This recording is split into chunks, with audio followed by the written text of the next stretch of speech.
se coucher est arrivé. Maintenant, le temps où ceux qui sont couchés vont se lever là. C'est arrivé aussi. Je voudrais saluer Monsieur le ministre Hubert Boulaï, deuxième vice-président du PPACI. Merci. Monsieur le ministre, à votre permission, je vais présenter sur la liste. Je vais essayer d'aller un peu vite pour que vous puissiez commencer votre intervention. Merci, monsieur le ministre. Donc, je voudrais saluer Michel Déazon-Mombo, secrétaire général en charge du Cavali. Merci. On l'applaudit. Ali Popana, le CA en charge de la fédération de Dalane. Merci.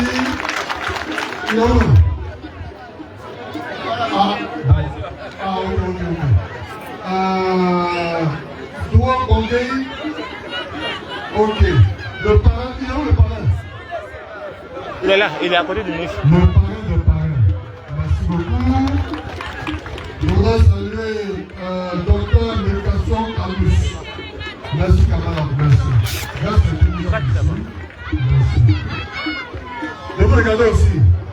Je vous regarde. Je vous embrasse.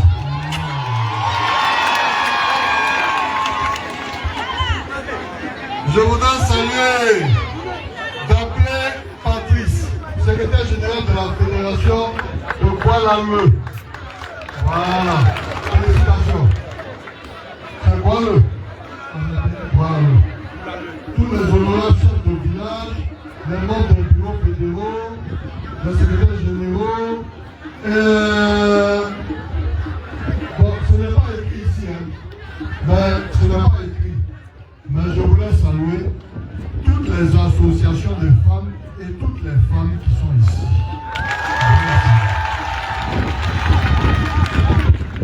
Comme je vous ai dit, je ne serai pas long. Sauf, ben oui, Kabié, Koyon,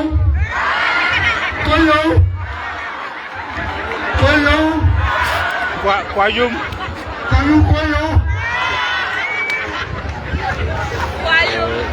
Pour qu'un homme, pour qu'un garçon qui a tous ses moyens puisse parler une langue, il faut lui donner une femme. Donc, je suis déjà marié à une femme guerrière. Si je prends une femme Yacouba encore, ça fait quoi? En tout cas, hier, j'ai mangé sauce béer avec longueur dans l'année.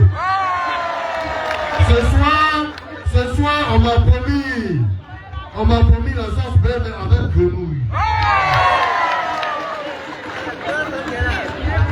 Vraiment, population.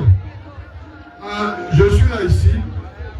Je suis là au nom du président Laurent Gbagbo. Au nom du président Gbagbo. C'était pour vous dire quelques mots. C'était pour vous rassurer, quoi. C'était pour vous rassurer.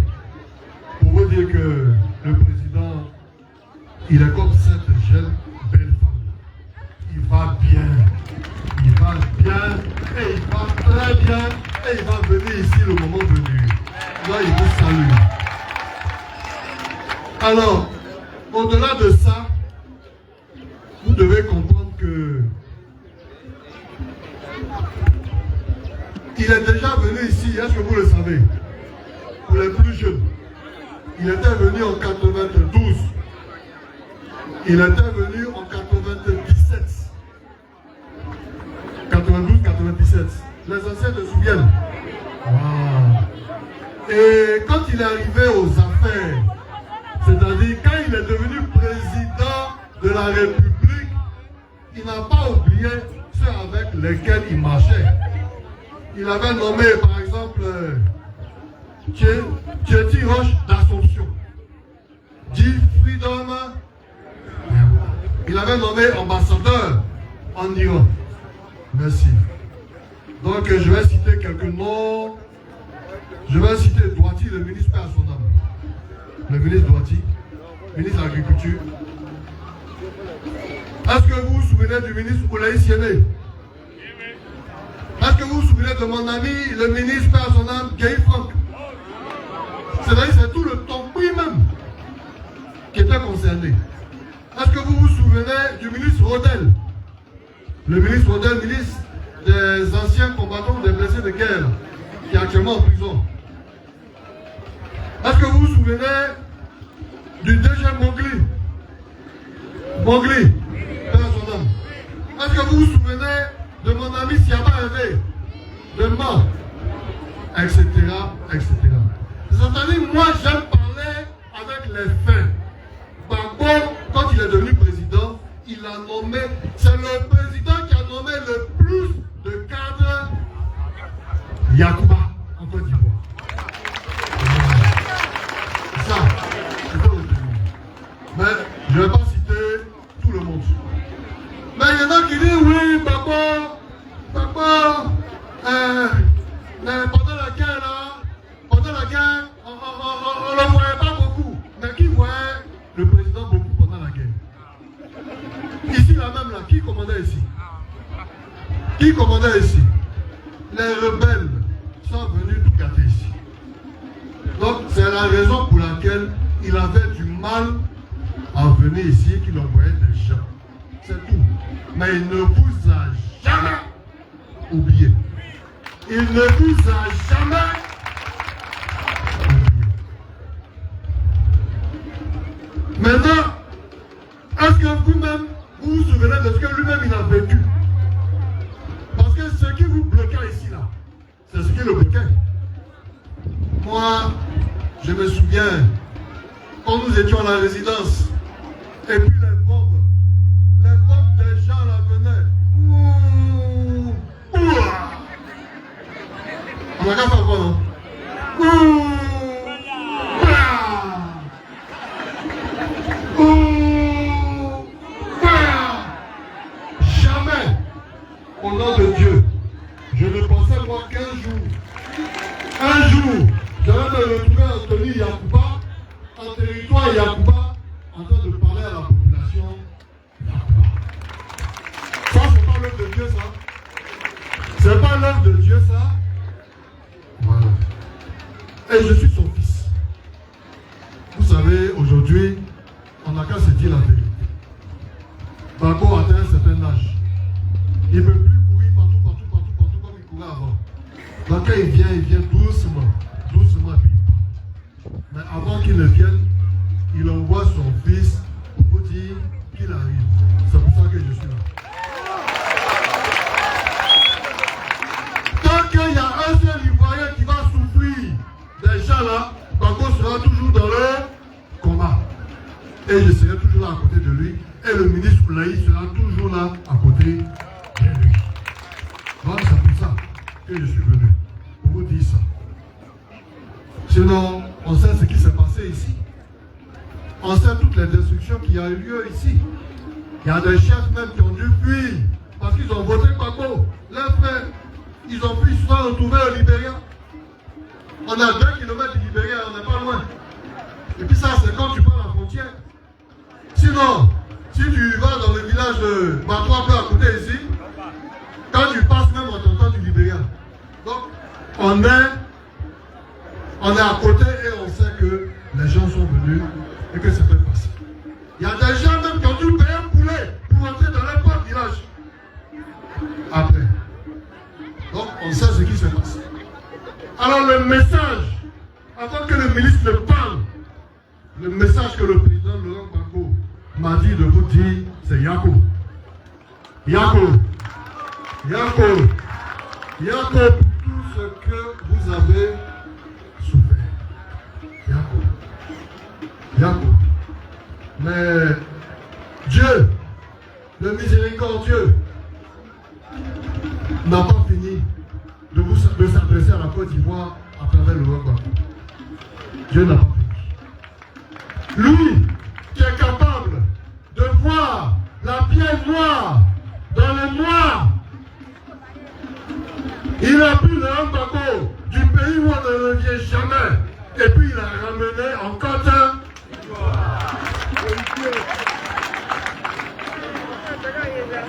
Le président Laurent Gbagbo, deuxième chose, il dit, ce qui est sûr, on va gagner. gagner. Mais ne gâtez pas ce qu'on va faire avec la rancœur. Il faut pardonner. Il faut en péripétie.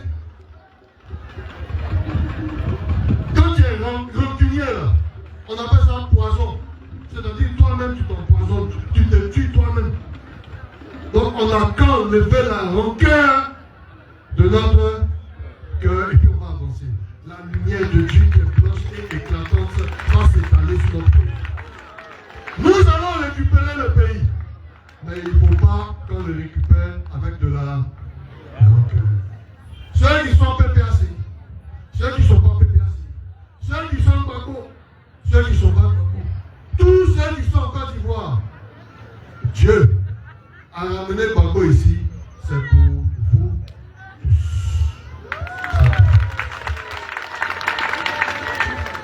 Bako est revenu.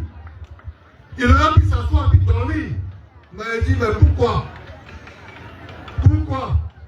Moi je faisais l'EVA à au moins à 1000 francs. Aujourd'hui l'EVA à 300. Pourquoi moi je vais dormir? Et population. Et population.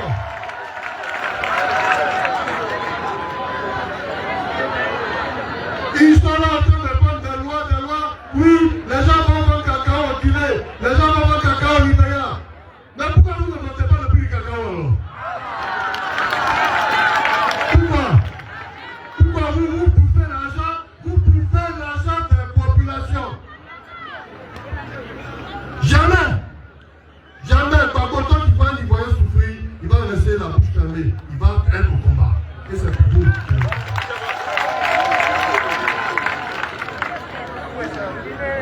On a des enseignants ici, ils sont là, ils réclament leur prix. Quand on les met en prison. C'est normal ça? C'est normal ça? Mais si tu fais souffrir les enseignants, tu vas faire souffrir les élèves. Aujourd'hui quand les élèves sont allés trop loin à l'école, c'est CM2. C'est CM2, 6e, ils sont trop loin. Abidjan travaille des jeunes maintenant, c'est l'auto-gagnant. On dit quel est ton métier? Je me débrouille, c'est l'auto-gagnant.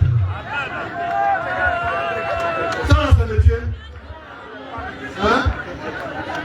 Ici là, ils sont en train de conduire moto-taxi.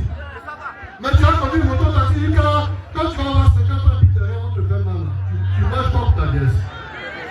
Moto-taxi là, c'est. Donc, il faut changer la cote. Papa est venu, parce qu'il veut renverser tout ce qui est tordu, il veut remettre ça en place.